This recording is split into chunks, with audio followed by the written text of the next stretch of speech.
It is good to be here. I've been asked to talk about if you're a plateaued church, what do we do now? And the challenge is basically you may not be a plateaued church, so these points hopefully will be of interest to you too, to keep an eye on it. Every point you see on the screen will be part of a handout that I'll give you as well. So you don't have to write down the points. Any part of discussion you can write down if you like. If you are a person who is plateaued, I can guarantee you that some of these points are relevant to you, and how many they are is you'll have to work out yourself. But I really believe that church planting is the extreme sport of Adventism. There's nothing like it. And sometimes church planters are like this. Year one, yeah, nice movie that's out now. And then Castaway. And I really want to kind of stress that because we are on extreme sports and we're right on the edge is when the devil is going to attack us the most. And so this is the most important point. If you do not have a growing, vibrant relationship with Jesus Christ, you and your church plants are dead ducks. And the devil will do it in a couple of ways. He will go, I'm just going to let this group cruise along, and at the time when I can cause the most damage, I'll do it. Because if they're not tied to Jesus Christ, then they're tied to something else. So if you're in a church plant, whether you're just starting or you've plateaued, whatever your situation, and this is not happening in your life, get out or get that relationship right. There's no ifs or buts about it. That is the most important thing. And here's the second thing. The gospel you teach determines the disciples you make. Some teach the forgiveness-only gospel. Some teach the prosperity gospel.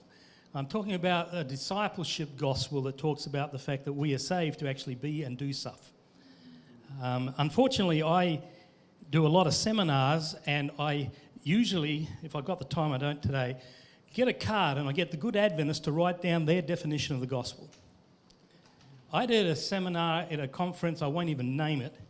Not one person in that seminar mentioned the cross. Not one person mentioned the death or resurrection of Jesus Christ in their gospel. It could have been any New Age group around about what God did for them or Jesus did for them. The gospel you teach determines the disciples you make. And here's something that's very important. If you plant churches, you may not make disciples. But if you make disciples, you'll always plant churches. Amen. If your aim, are we just going to plant a church? Oh, whoopsie-doo. Get one group of Adventists to move from here, put them over there, we got a church. No, you don't. You just transferred a bunch of sheep. Okay? If you plant churches, you may or may not end up with disciples. But if your aim is to make disciples, you will always plant churches. Because if you're making disciples, you're going to have to put them somewhere. So a plateau church is often more concerned about we're planting a church than the disciple making. We do not make disciples, we make disciples so that we can convert them. Who's the contemporary of Wesley, other great preacher? Whitfield. Yeah. George Whitfield. He was once asked, how many people did you convert tonight? He said, I have no idea, I'll let you know in 6 months. Right? Because he had this group of people, he had presented the gospel, they were going to start out as disciples, and then at some stage in the future, that real commitment was going to be made and a conversion experience would happen. Discipleship happens way before conversion. Discipleship process happens way before they're baptized. And that's very important that when you're dealing, and a church plant is saying, oh no, we just want baptisms, and they're not looking at this, is going to be a church that's plateaued. Plateaued churches do not have or have forgotten their disciple-making emphasis or process. If I walk into your church plant and I say to anyone who's part of your core, what is your disciple-making process, would that person be able to tell me? And in Plateaued churches, they don't know. Basically, it's like we catch it by osmosis. They turn up here, something will happen. But before you plant a church, you should have worked all that out. How does someone, when they walk in these doors, or we get in contact with them in the community, how do they become a disciple and a lifelong disciple in this church? What is our process? And if you don't have one, chances are, if you're not plateaued now, you will be. And here's the definition of a disciple. Definition of disciple, most of you know the word disciple is only mentioned in the New Testament in Matthew, Mark, Luke, John, and Acts. Paul does not use the phrase. He uses things like becoming more like Jesus Christ. This one's taken from Ephesians chapter 4, verse 15, where Paul is talking about he wants church members in every way. Discipleship impacts every aspect of your life. Your finances, your relationships, your work, entertainment, character, every aspect of your life is impacted by discipleship. Becoming is a lifelong process. So in your church plant, how does that work out? Where's the issue of accountability and the issue of growth in your church? Plateaued churches no longer train, equip, release, and mentor in the following areas: spiritual practices. Your church plant, if it's plateaued, it's probably one of the things that's happening is you're not teaching your people how to pray. You're not teaching people how to read the Word of God. You're not teaching people how to... Those spiritual practices should be an essential part of every church plant and an ongoing, not just when you started your church plant, but who's going to teach your kids how to pray? They'll catch it somewhere. Where? Their families will do it. Well, we hope so. But it is also the church family's responsibility teaching kids how to pray for themselves. It's always cute when little kids kneel down with little hands together, right? Totally useless. Doesn't mean anything except it looks pretty. I still remember talking to someone when our daughter was being born. We said we want our daughter to grow up with spiritual practices. And as Dr. Bailey Gillespie said, Wayne, why don't you, when your daughter is born, whenever you have prayer, come together as a family and put your arms around each other and pray. So from that time on, whenever we have prayer in the morning and in the evening, it'll be with arms around each other. My daughter's 22 now, and we go, it's time for prayer, and immediately her arms go out. Because now prayer for her is love, security, family, and her relationship with God. Because we taught her practice of prayer. How to share your faith in natural ways. If your church plant is not teaching the core how to do this, I can almost guarantee you're plateaued. Because if your core is not doing it, what you have to do is import people to do it for you. Spiritual gifts and ministry.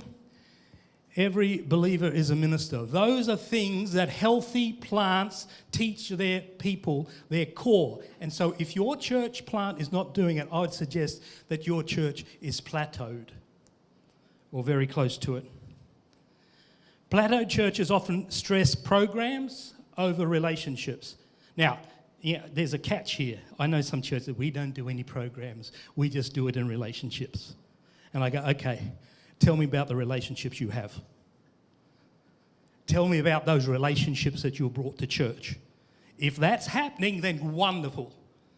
But the reality is often the churches that say, we're just into relationships, have never taught their church members how to have relationships, have never taught their church members how to have spiritual conversations with people.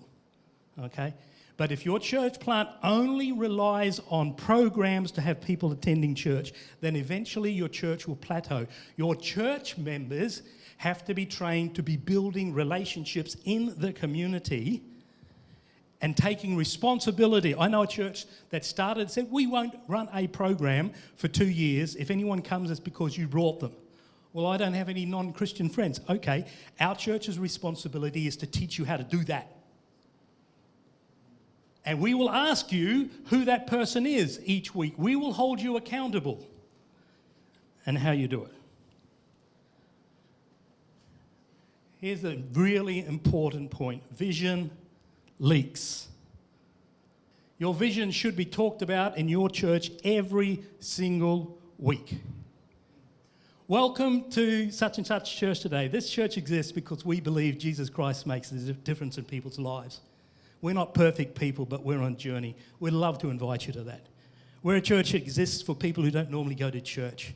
And so if your background is not church, you're going to find a real home. Every single week, that sort of message should be said from the front. Because if you don't do it, it leaks. It only takes a few weeks for people to forget, and you just become an established church that you know what you're there for. But if there's one first-time guest arriving that week, that's the week they need to hear that message. Culture will eat strategy for breakfast. If you don't talk about it, if that's not your culture, doesn't matter what your strategy is at all, that culture matter. Anyone who visits your church should be able to see how they can become involved and become part of their church straight away. Plateaued churches often take this for granted. So if I walk into your church for the very first time, how do I get involved? Is someone going to tell me? Are there going to be leaflets, pamphlets, or anything like that? You have to work out how quick it takes before anyone is allowed to be involved. I still remember turning up at a church plant that I had planted with my wife, and there was a guy standing at the door welcoming people I'd never seen before. And he said, "Welcome to such and such a church. I know nothing about this church, but they're very friendly. Come in." I said, "I'm the pastor." He said, "Well, you're welcome too. Come in." Now, question, is he someone I would like on the front door? Yeah, why? He's friendly. He's genuinely happy to be there. Does he have to know the 28 fundamentals to be able to do that? Okay, would I allow him to work in children's ministries that first day? No. Okay, there's all sorts of things like child protection and all that sort of stuff. But as soon as you can get people involved in ministry, the better in your church plant.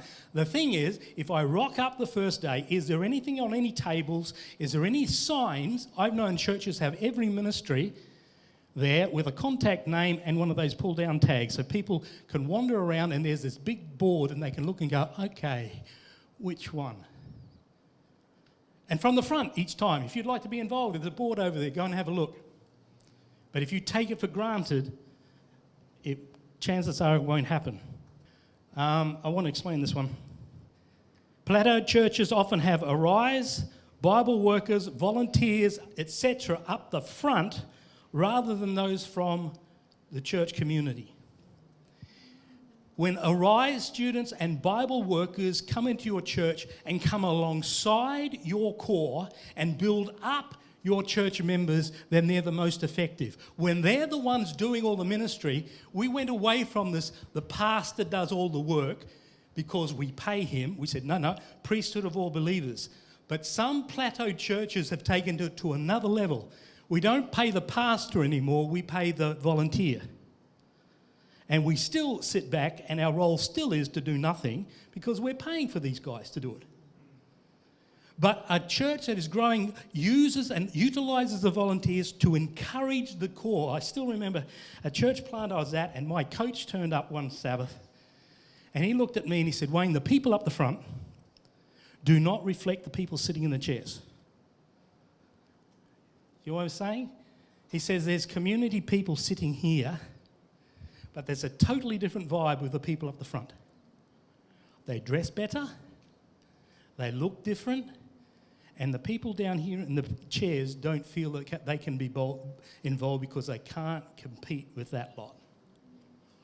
And I'm suggesting to you that a church that wants to be thriving uses volunteers, if they got them, to help encourage, not lead, but encourage the church members to do ministry.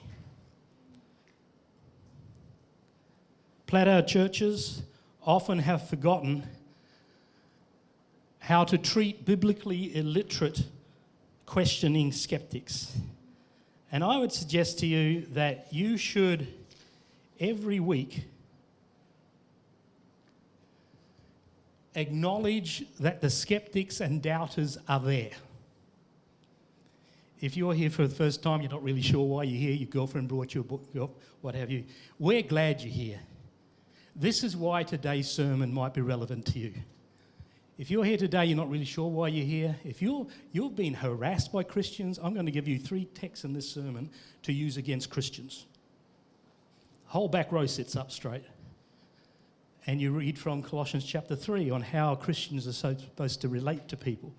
But every week, I believe you should act as if everyone in your church has never seen a Bible before.